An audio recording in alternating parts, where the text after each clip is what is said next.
साक्षात कृष्ण है।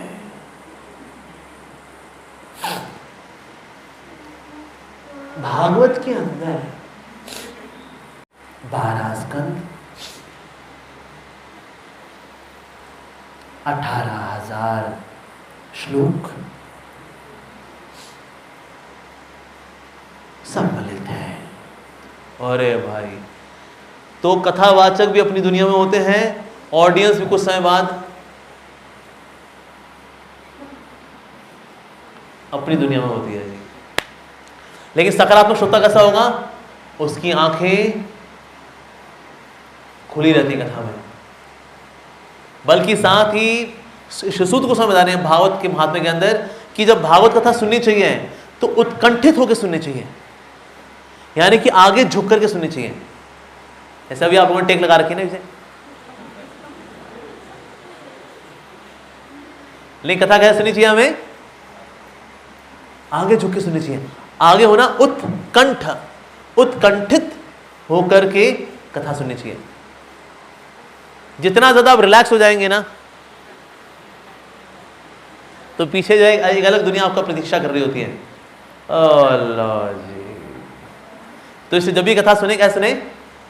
तो भागवत बता रहा है, पद्म पुराण के अंदर आता है, सूत गोस्वामी बता रहे हैं भागवत का महात्मा है कि जो श्रोता है उनको कैसे सुनना चाहिए? आगे झुक करके, कंठ को ऊंचा करके, आंख खोल करके और हाथ ऐसे जोड़ करके सुनना चाहिए। ऐसे सुनना चाहिए, क्योंकि जैसा हमारे शरीर की बनावट होती है उससे हमारे भाव पे सीधा प्रभाव पड़ता है। आप मेरे साथ करिए, एक एक्सरसाइज करिए, ठीक है? अपने हाथ ऐसे लीजिए और अपने सर के पीछे लगाइए इसको ऐसे, और सर को उस पर टिका लीजिए। अब विनम्र फील करिए। आप विनम्र फील कर पा रहे हो? नहीं। आप ऐसे बैठ जाओ। अगर ऐसे बैठने के बाद आपको फीलिंग कैसे आएगी? चौधरी वाली या भक्त वाली? चौधरी वाली, क्योंकि पोस्चर चौधरी वाला है। इसलिए कथा के अंदर भी आपका पोस्चर का प्रभाव आपके भाव पे पड़ता है। हम उत्कंठित होकर के अगर सुनते हैं तो हमारा भाव भी वैसा हो जाएगा, सुनना है। और जितना आप पीछे की ओर हो जाएंगे, लेड बैक, इसका अंग्रेजी में इसको बोलते हैं लेड बैक एटीट्यूड, मतलब और आराम से रहने वाला नॉन सीरियस एटीट्यूड। साथ ही सूत गोस्वामी बोलते हैं जब भी कथा के अंदर आए हमें साथ में पेन पेपर लेकर के आना चाहिए, क्योंकि कलयुग जो है ये भुलक्कड़ लोगों का युग है। कलयुग में हम सब कुछ भूल जाते हैं। अगर हम किसी वस्तु को लेकर बहुत गंभीर होते हैं तो हम पेन पेपर लेके बैठते हैं। अगर टेलीविजन में कभी हो कि आंवले पुदीने की चटनी की रेसिपी बताने वाले हैं तो पेन पेपर लेके बैठते हैं। अरे कितना अमचूर, कितना लिखा है बोला उसने? 1 चम्मच, 1 चम्मच अमचूर। अच्छा पुदीना, अच्छा पुदीना ये, अच्छा ये इतना, इसको मिक्सी में, फिर ये, फिर वो। अच्छा, क्योंकि पुदीने की चटनी, आंवले की चटनी बनना बहुत सीरियस बात है हमारे लिए। तो हम बैठते हैं तो पेन पेपर लेकर के बैठते हैं। लेकिन कथाओं के अंदर मैं देखा है कोई पेन पेपर लेकर नहीं आता। लेकिन कलयुग हमारी बुद्धि कैसी है? भुलक्कड़ लोग हैं हम लोग, भूल जाते हैं। इसलिए आइडियली क्या होना चाहिए? हम कभी भी कथा में आए, ऐसा नहीं सिर्फ मेरी कथा में, इसके अलावा और भी अगर कभी आप किसी कथा में जाएं, अगर हमेशा पेन पेपर साथ लेके आए, नोट डाउन करें। और नोट डाउन करने के बाद कथा समाप्ति के बाद आपस में छोटे छोटे ग्रुप बनाएं, 10-15 मिनट चर्चा करें, ये पॉइंट, ये पॉइंट, ये पॉइंट, ये पॉइंट, ये पॉइंट। उससे कथा अंदर चली जाती है। अगर कील को ठोको एक बार, ऐसे ठोको और छोड़ दो, कील का क्या होता है? उसके बाद कील नीचे गिर जाता है। कील को बार बार ठोकना पड़ता है, ठक ठक ठक, तब जाके वो कील अंदर जाता है, राइट? ऐसे ही हरि कथा एक बार सुन ली और आपने छोड़ दी, बह जाएगी। आप चाहते हैं कि ये आप पे रहे तो 1 बार 2 बार, पुनरावृत्ति 1, पुनरावृत्ति 2, पुनरावृत्ति 3, 4, 5, बार बार बार बार, तो जाए कथाएं के अंदर जाएंगी। ये संसारी बातें कितनी सुनी हमने? बार बार बार बार बार बार, रिपीटेडली, बार बार। स्कूल में टेस्ट होते हैं, unit test, half yearly, pre board, फिर बोर्ड, फिर एंट्रेंस एग्जाम, बार बार बार बार बार बार, इसलिए वो चीज़ अंदर घुसी हुई हैं। तो हरी कथा भी ऐसी करनी चाहिए, बार बार बार बार बार बार। तो सुनना चाहिए तो मछली की तरह आंखें खोल के, उत्कंठित होकर के, आगे झुक करके, पेन पेपर के साथ, इस प्रकार से हमें सुनना चाहिए। तो ये है सकारात्मक श्रोता। पहला चातक की तरह, दूसरा तोते की तरह, तीसरा हंस की तरह, चौथा मछली की तरह। 4 प्रकार के सकारात्मक श्रोता भागवत कथा में। 4 प्रकार के नकारात्मक श्रोता भी हैं। अच्छा, नकारात्मक श्रोता कैसे होते हैं? पहला उदाहरण है नकारात्मक श्रोता का, वो है भेड़िया। भेड़िया ना बीच बीच में क्या करता है,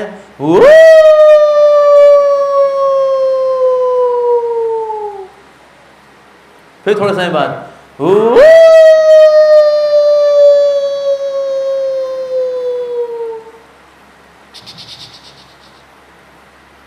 भेड़िया। तो कई लोग कथा के अंदर भी क्या आते हैं, बीच बीच में डिस्टर्ब करने के लिए। आप खैर बड़े अच्छे भक्त हैं, सबके सब बड़े अच्छे सुन रहे हैं, नहीं कभी कथा में ऐसे ऐसे आते हैं एलिमेंट, ये कौन, ये क्या जवान लड़का कथा कर रहा है, जब तक दाढ़ी वाड़ी ना हो, बाबा जी ना हो, कथा कैसे होगी जी, है ऐसे किसी थोड़ी कथा हो जाती है। तो कई लोग ऐसे एलिमेंट भी होते हैं। प्रभुपाद जी एक समय कथा कर रहे थे, एक व्यक्ति खड़ा हो गया, क्या स्वामी जी क्या आपने भगवान को देखा है? प्रभुपाद ने कहा प्लीज बैठ जाइए, प्लीज बैठ जाइए आप। फिर खड़ा हो गया, स्वामी जी क्या आपने भगवान को देखा है? प्रभुपाद ने कहा प्लीज बैठ जाइए, आप प्लीज बैठ जाइए, बैठ जाइए। फिर खड़ा हो गया वो, स्वामी जी आपने बताया नहीं, आपने भगवान को देखा है कि नहीं देखा है? प्रभुपाद जी ने कहा मैं भगवान को लगातार देख रहा हूं, आप जब खड़े होते हो दिखना बंद हो जाता है, बैठ जाओ ताकि मैं देखता रहूं। ऐसे लोग हैं, तो ये भेड़ी के जैसे हैं। ऐसे प्रभुपाद जी कथा कर रहे थे, अभी अंग्रेज हैं, अंग्रेजों को तो पता नहीं होता, तो उसमें ऐसे ही हिप्पी भी आया हुआ था, बैठा हुआ था कथा में। तो 12 प्रभुपाद जी अब यहां बैठा हुआ है, Swami ji I also want to say something, मुझको भी कुछ बोलना है। प्रभुपाद ने कहा रुक जाओ, मैं कथा पूरी कर लूँ, first let me complete and then you can speak. फिर प्रभुपाद जी बोले, फिर भी बोले Swami ji I also want to say something, मुझको भी कुछ बोलना है। प्रभुपाद ने कहा मैं बोल लूँ, मैं कथा पूरी कर लूँ ना, फिर आप बोलना। फिर बोले स्वामी जी बहुत टाइम हो गया, मेरे को कुछ बोलना है। प्रभुपाद जी ने एक भक्त को इशारा किया, सेब लेके आओ, और छुरी मंगाई, और प्रभुपाद जी कथा कर रहे हैं और छुरी से सेब छील रहे हैं। सेब छील करके सेब काटा, इसको सेब पकड़ाते रहे, कथा कर रहे हैं और सेब पकड़ा रहे हैं, इसको सेब खिलाते रहे अगर तो चुप रहे और मुझे कथा करने दे। आपने कभी ऐसा कथावाचक देखा है लाइफ में कि बगल में वो सेब काट को सेब खिलाता रहे उसको और कथावाचक कथा करे? लेकिन अंग्रेज लोग, उनको पता नहीं भाई, उनको लगा स्वामी जी को बोलने का अधिकार है, हमको भी बोलने का अधिकार है, फ्रीडम ऑफ एक्सप्रेशन, अभिव्यक्ति की स्वतंत्रता। प्रभुपाद ने कहा क्या समझाएं? तो प्रभुपाद जी उसको सेब खिलाते रहे और कथा करते रहे।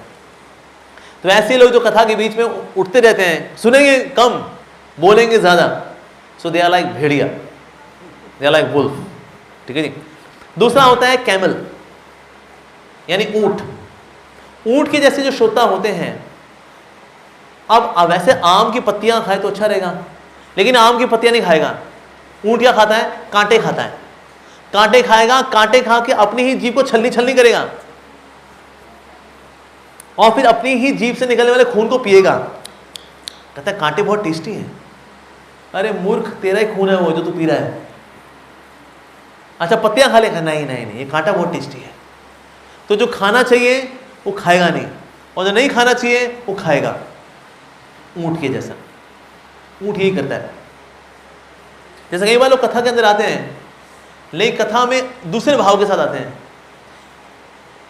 जैसे संत तुकाराम जी कथा करते थे। जब संत तुकाराम जी की कथा में, अब उन्हीं कथा चलती थी 3 घंटा, 6 घंटा, 9 घंटा, 12 घंटा संत तुकाराम जी कथा चला करती थी। अब कोई 1 घंटे बाद उठ गया, कोई 2 घंटे बाद उठ गया, कोई 4 घंटे बाद उठ गया, लेकिन ये कथा करते रहते थे, कृष्ण का गुणगान करते रहते थे। संत तुकाराम जी ने पता है कितने अभंग लिखे हैं भगवान कृष्ण के गुणगान में? 4 लाख अभंग संत तुकाराम जी ने। तो एक समय जो कथा कर रहे थे, रात के 9 बजे कथा शुरू हुई, सुबह के 6 बज गए। 6 बजे जब उन्होंने आंख खोली, सामने एक व्यक्ति बैठा था। तुकाराम जी ने कहा, आप सुबह का समय हो गया, आप अभी भी कथा ही सुन रहे हैं? वाह, इतने साल हो गए मुझे कथा करते हुए, आज तक मुझको एक ऐसा सच्चा श्रोता नहीं मिला जो कि इतने लंबे समय तक कथा सुने। वाह, अद्भुत, इतने साल बाद मुझे ऐसा श्रोता मिल गया। तो व्यक्ति बोला, कहते देखिए तुकाराम जी, बुरा मत मानिए, कथा में तो मेरी इतनी रुचि नहीं है। जिस चद्दर पे आप बैठे कथा कर रहे हो, चद्दर मेरी है। अब आपकी कथा समाप्त हो तो हम चद्दर लेके घर जाएं। तो इसलिए कथाओं में अब मन लगाना कहाँ है, लगाया कहीं और हुआ है। ऐसा भी होता है। ऐसे कथावाचक थे, कथा कर रहे थे और एक माता जी बैठी थी, और माता जी जो है रोए जाए।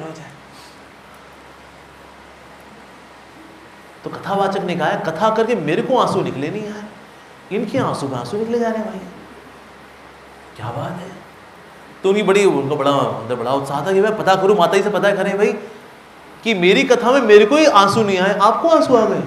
वाह। उनसे पूछा, माता जी आपको कथा में ऐसा क्या अच्छा लगा कि आपके इतने आंसू निकल रहे हैं आपके? तो माता जी बोली, कहते हैं देखिए स्वामी जी, मैं कथा तो नहीं सुन पाई, लेकिन आप जब बोलते बोलते अपनी दाढ़ी हिलाते थे ना, मुझे अपनी बकरी की याद आया करती थी। हमारी बकरी हुआ करती थी, उसकी दाढ़ी बिल्कुल ऐसी थी। तो जब जब आपकी दाढ़ी हिली, तब तो मेरे अंदर वो बकरी का भाव आ गया, उसकी याद में आंसू निकल आया। तो जो सुनना है उस और ध्यान नहीं है, वो ध्यान कहीं और है जी। ऐसे और कथावाचक थे, कथा सुना रहे थे, ये भाई साहब रोए जाएं। तो भी कथावाचक को यार, हमको इतने आंसू नहीं आ रहे, इनके बड़े आंसू निकले जा रहे हैं। तो उससे पूछा, जी आपके बड़े आंसू निकल रहे हैं? हाँ जी, आज आपने राम और भरत मिलाप की जो कथा सुनाई आपने, मेरा भाई भी एक मेले में मेरे से बिछुड़ गया था, सालों बाद जब मिला तो भाई की याद आ गई मेरे को। राम भरत मिलाप में राम और भरत जी गए, वो वहां ध्यान नहीं है भाई साहब का। ध्यान कहाँ है? मेरा भाई बिछुड़ गया था मेले में, उससे मैं वापस मिल लिया। तो जिस विषय पे ध्यान देना है, उस विषय को छोड़ करके किसी और विषय पे ध्यान। मान लो मेरी कथा सुन रहा है, नहीं कथा पे ना ध्यान हो, लेकिन मेरे उतरी पे ध्यान हो। कहता प्रभु जी की उतरी जो है उनके कुर्ते से मैच नहीं होती है, लगता है इसको साथ में डाई नहीं कराया होगा। साथ साथ कपड़ा अगर रंगाते हैं ना, तो कपड़ा जो है सेम रंग का होता है, तो उनकी उतरी और उनका कुर्ता सेम रंग का होता। हाँ, तो जिसपे ध्यान देना भागवत कथा के विषय में, उसमें नहीं। किस पे? उतरी के कलर पे। अल्लाह जी, हो गया काम। तो इसलिए ऐसे जो श्रोता हैं वो आते हैं ऊंट की कैटेगरी में। ठीक है जी। एक और जो नकारात्मक श्रोता है वो होते हैं भरूंड पक्षी के रूप में। जो भरूंड नाम का पक्षी होता है, ये ना औरों को तो उपदेश देता है अपने संगी साथियों को, ऐसा करो वैसा करो, लेकिन खुद पालन नहीं करता। तो ऐसे श्रोता जो औरों को बोलते हैं भाई कथा सुनने की बड़ी अच्छी बात है, लेकिन खुद कभी नहीं आते, तो ऐसे लोग होते हैं दे आर एक भरूंड पक्षी।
तार गर्म हो जाएगी उसमें, ऐसा होता है।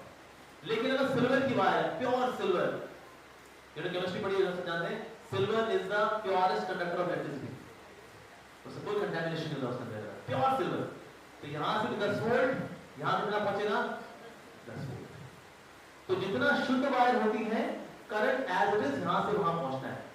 अगर वायर में दूषण होता है तो यहां से जितना भेजा वहां कम पहुंचना है। उसी प्रकार से सहआगमकता ने जितना सुना है उतना नहीं बता पाता, क्योंकि उसको पता है कि ना चीज सब चीजें नहीं बतानी, भाई मैं खुद ही कुछ गलतियां फंसी हुई है मेरी, थोड़ा तो लोग मेरे अंदर भी है, तो उसमें लोग के ऊपर नहीं बोलूंगा।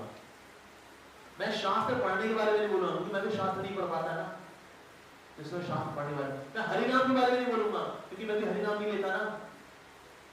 तो इसलिए जितना उसने सुना है उसका फिल्टर आउट हो करके आगे भेजेगा वो। जैसे आज हमने चर्चा की कि जो अपना पेट पालने के लिए कथा करते हैं, ऐसी कथा से कभी लाभ नहीं होता।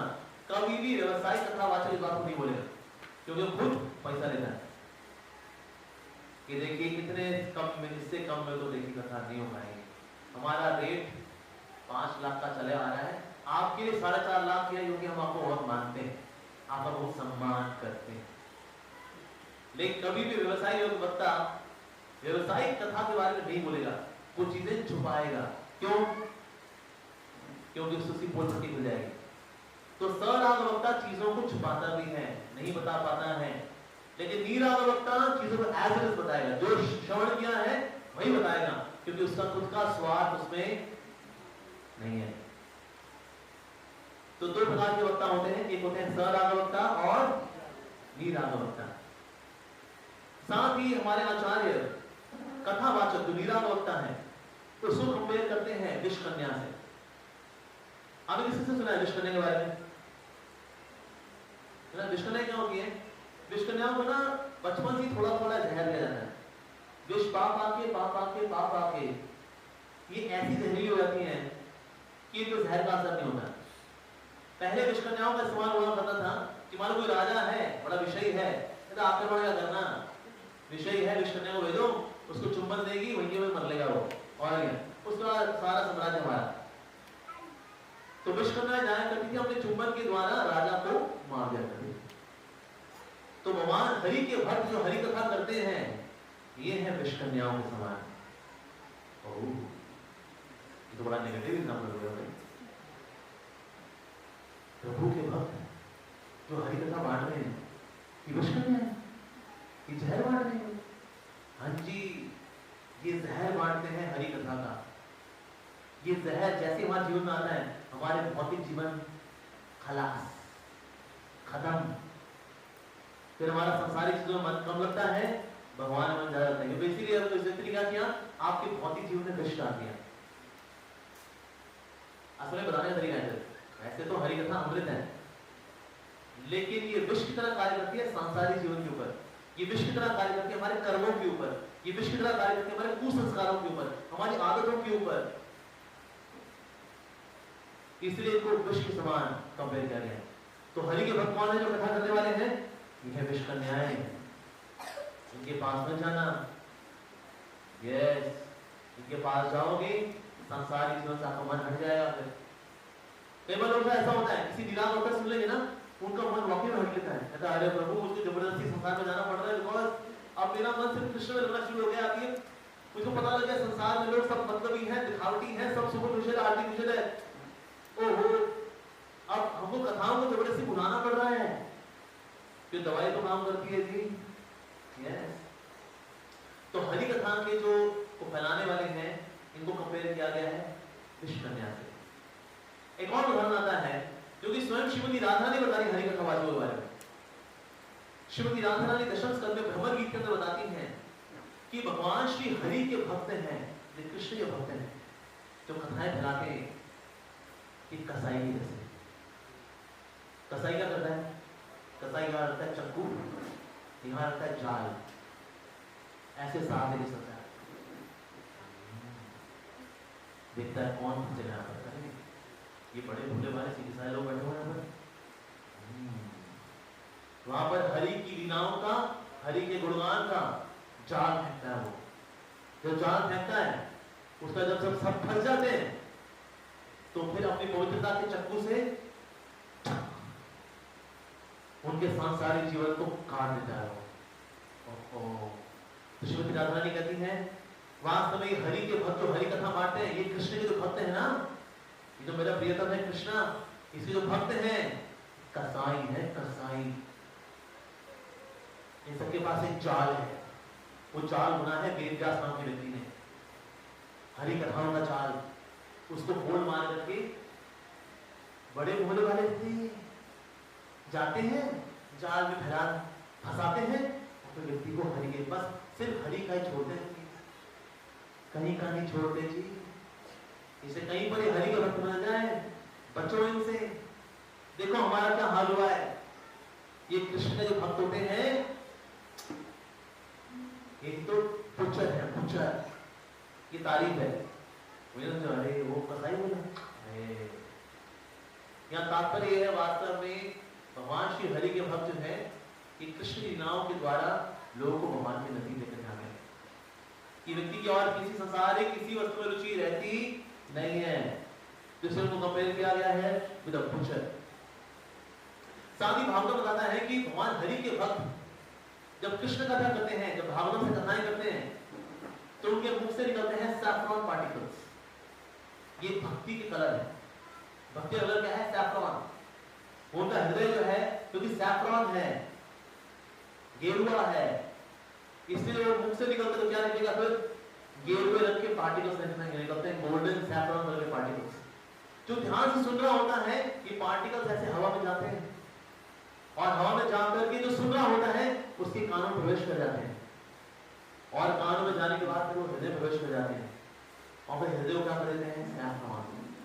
तो भले किसी की येलो साड़ी हो, ब्लू सूट हो या हरा सूट हो या पिंक सूट हो या येलो सूट हो, लेकिन श्रवण करने वाले का हृदय कौन सा रंग का हो जाएगा? सैफ्रॉन। तो बाहर सैफ्रॉन हो तो जरूरी नहीं है, हृदय सैफ्रॉन हो ये जरूरी है। और एक गृहस्थ व्यक्ति का भी हृदय सैफ्रॉन हो सकता है अगर वो ध्यान से हरि की कथाएं को, कृष्ण कथाओं को सुनेगा तो निश्चित रूप से ऐसा संभव है, ऐसा 100% संभव है। और इसी इस संदर्भ में गोपी गीत के अंदर बड़ा सुंदर गोपियां गाती हैं, तब कथामृतम तप्त जीवनम कवि विरीडितम कर्मशापहम श्रवण मंगलम श्रीमदाततम भुवि गृह्णन्ति ये भूरिदा जना। तब कथामृतम तप्त जीवनम। आपकी कथाएं अमृत की तरह कार्य करते हैं। किस पे? तप्त जीवनम। संसार के तपते हुए जीवन में आपकी कथाएं कि अमृत का कार्य करती है, ऐसे आपकी कथाएं। तब कथामृतम तप्त जीवनम कभी भी विरीडितम कर्मशापम। सारे कल्मशों का नाश करने वाली है। श्रवण मंगलम श्रीमदाततम। ये इनको श्रवण करने के बाद जीवन मंगलमय हो जाता है। भगवान हरि कथा सुनने के श्रीमद् भागवत का श्रवण करने के बाद क्या होगा? जीवन मंगलमय हो जाता है। भूमि गणती ये भूरिदा जना। वास्तव में पूरी भूमि, पूरी पृथ्वी पे इनकी जैसे दयालु व्यक्ति नहीं है जो हरि कथाओं को बांट रहे हैं। इससे पूरे जगत के अंदर सबसे बड़ा दान है दिव्य विद्या का दान, सबसे बड़ा दान है। बाकी और दान भी है, रक्तदान, महादान, अन्नदान, ये दान, वो दान, अच्छी बात है, करना चाहिए, लेकिन सबसे ऊंचा दान है विद्या का दान। और विद्या कौन सी विद्या? कि भगवान श्री कृष्ण के भक्ति से जुड़ी हुई जो विद्या है वो दान, ये सबसे ऊंचा दान है वास्तव में। तो हमारे आचार्य हैं श्री विश्वनाथ चक्रवर्ती ठाकुर, वो इस श्लोक पर एक और बड़ी रसिक टिप्पणी करते हैं। तो कहते हैं तव कथा मृतम। एक है तव कथा अमृतम, लेकिन अगर अ को भी इस साइड ले गया है तो क्या हो जाएगा? तव कथा मृतम। आप ये कथा क्या करती है? मृतम। व्यक्ति को मार देती है। व्यक्ति अच्छा खासा दुनियादारी में था, घूमता फिरता, खाता पीता था, लेकिन आज देखिए क्या हो गया उसका हाल। धोती कुर्ता पहन लिया उसने, पहले जीन्स पहनता था, टी शर्ट पहनता था, रंग बिरंगे कपड़े पहनता था, फटी हुई जीन्स पहनता था, यो यो करता था, पिछले देखता था, गलती से आके बैठ गए हरि की कथाओं में। तब कथा मृतम। मार दी थी अभी कथाएं। आज धोती कुर्ता पहन करके सर मुड़ा करके कथा कर रहा है, ये कर दिया अभी कथाएं। तब कथा मित्रम तब कुछ जीवन तपा देती है जीवन को। जैसे भक्त है एकादशी को व्रत रखते हैं, कल एकादशी ऐसे व्रत रखेंगे, पूरी दुनिया खाली होगी, आपको खाने नहीं, आप तो राजमा चावल में। आज हमारी एकादशी का व्रत है ना, ओहो व्रत भी रखते हैं आप, so sad। तब कुछ जीवन कब से रखना शुरू किया आपने एकादशी? वो जी एक समय ब्लूमिंग डेल के अंदर कथा चल रही थी, वहां पता लगा मैं एकादशी के बारे में, तो हमने अगले दिन से एकादशी करना शुरू कर दी। फिर अगले दिन हाल ही बना हुआ था काफी कुछ घर पे, हमें कहा नहीं नहीं नहीं एकादशी का व्रत करना चाहिए। एकादशी जो है भगवान की दासी है ना, एक दासी एकादशी, एक दासी तो बड़ी प्रिय है भगवान को, इसलिए व्रत रखना चाहिए, तो व्रत रखेंगे हम। तो तब तो जीवनम, अब ये सब प्रशंसा है, ये वाकई में कथाएं सुन के ऐसा होता है कल से नहीं आएंगे, ये सब प्रशंसा है वहां कि व्यक्ति जो है आरामदायक जीवन छोड़ करके भगवान के प्रति इतना उत्कंठित हो जाता है, प्यासा हो जाता है, और दिव्य आनंद की प्राप्ति होगी उसको। जब तक कंफर्ट जोन में रहेंगे दिव्य आनंद की प्राप्ति नहीं होगी जी। दिव्य आनंद की प्राप्ति कब होती है? जब करते हैं श्रीमद् भागवत का श्रवण। आज श्रीमद् भागवत की जो शुरुआत हुई कथा सुनने से पहले, ये जितने भी शौनकादि ऋषि थे सब यज्ञ कर रहे थे, कलयुग शुरू होने वाला है भाई, यज्ञ करो कलयुग शुरू होने वाला है, यज्ञ करना चाहिए ताकि कलयुग में जितने भी अमंगल है उसको शांत किया जा सके। नहीं जितना सुहाना किया उसका सारा काला काला सूट शरीर पे आ गया, सब ऐसे हो गए रात में लिपटे हुए, लो जी हो गया जी यज्ञ। तो फाइनली क्या डिसाइड हुआ, कौन सा यज्ञ करेंगे जिससे काला सूट बाहर, क्या हृदय में जो काला सूट पहले पड़ा हुआ है ना वो भी निकल लेगा, वो है श्रवण यज्ञ। तो भक्ति की शुरुआत कैसे होती है? श्रवण से। श्रवण से, श्रवण शब्द आता है च्यवन से। हमें कितने लोग च्यवन का खाया हुआ है? अच्छा ज्यादा लोगों ने खाया होगा, सब लोगों ने आपको च्यवन प्राश नहीं खाते, लेकिन च्यवन का मतलब क्या होता है? जुगाली करना। हमने तो ये गाय को या भैंस को जुगाली करते हुए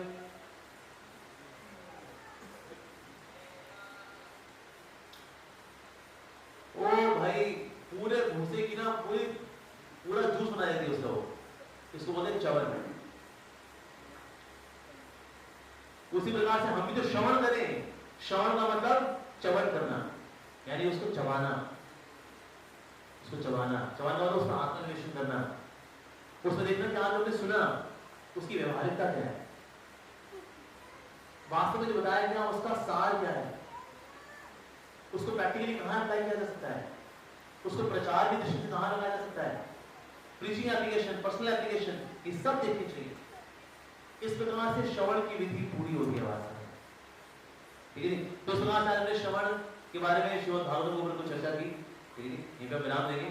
हरे कृष्ण। इस तरह वो प्रश्न है, कुछ प्रश्न लेकर यहाँ पूर्ण समाप्ति करेंगे। हाँ जी, नित्य श्रवण करना चाहिए। नित्य श्रवण वाला कैसे करें? ठीक है, हम घर में तो हमें जिम्मेदारियां भी हमारे पास, कम से कम घर में रिकॉर्डिंग लगा दें, किसी शुद्ध भक्त के द्वारा कथा की गई पे की रिकॉर्डिंग लगाएं, किसी व्यवसाय वाले की नहीं, किसी प्रभु के निस्वार्थ भक्ति जो खुद से एक साधक हो, साधना करता हो, तपस्या करता हो, भागवतों को खुद बिका हुआ हो, ऐसे व्यक्ति के मुखारबिन से निकली हुई हरि कथा आप घर में लगा दें। घर में भले आप डस्टिंग कर रही हैं, झाड़ू पोछा मार रही हैं, चकला बेलन में हैं, लेकिन ये हमेशा चलता है। मैं कह रहा हूँ 50% तो सुनी लेंगे, तो बीच का मन भटक गया, आप इस वॉश में लगे, आप बोला भाई ये ले आओ, आलू ले आओ, मन थोड़ा भटक गया, नहीं फिर तो वापस आ जाएंगे। तो घर में कथाएं लगाए रहनी चाहिए, लेकिन शुद्ध भक्त द्वारा। जैसे शुद्ध भक्त का नाम मैं रिकमेंड कर सकता हूँ, जो कि भागवत कथा की सबसे महानतम आचार्य है अभी वर्तमान काल में, उनका श्री राधा गोविंद स्वामी महाराज, प्रभुपाद के शिष्य हैं, जितने हजारों घंटों की कथाएं और शुद्ध भाव से और सारे आचार्यों की टीकाओं को लेकर के कथा जिन्होंने की है वह श्री राधा गोविंद स्वामी महाराज, पूरा जीवन दिया उन्होंने, बचपन से लेके आज तक उनका शरीर पैलेटिक हो चुका है कि उन आज भी भाव कथाएं करते हैं और भाव कथा करते करते रो पड़ते हैं, इतना उनका प्रेम है ठाकुर जी से। तो ऐसे किसी शुद्ध भक्त की, बल्कि हम राधा गोविंद महाराज की अगर कथा चले तो चलती रहे और आप सुनते हैं, जैसे प्रभुपाद जी हैं शुद्ध भक्त हैं, ऐसी कथा सुनते हैं और काम में काम हमारा करते हैं। पीछे मौका मिले तो पेन कॉपी के साथ बैठ जाए, फिर वो सेवा करो तो सेवा करने चले जाए, लेकिन नित्यम भागवत सेवा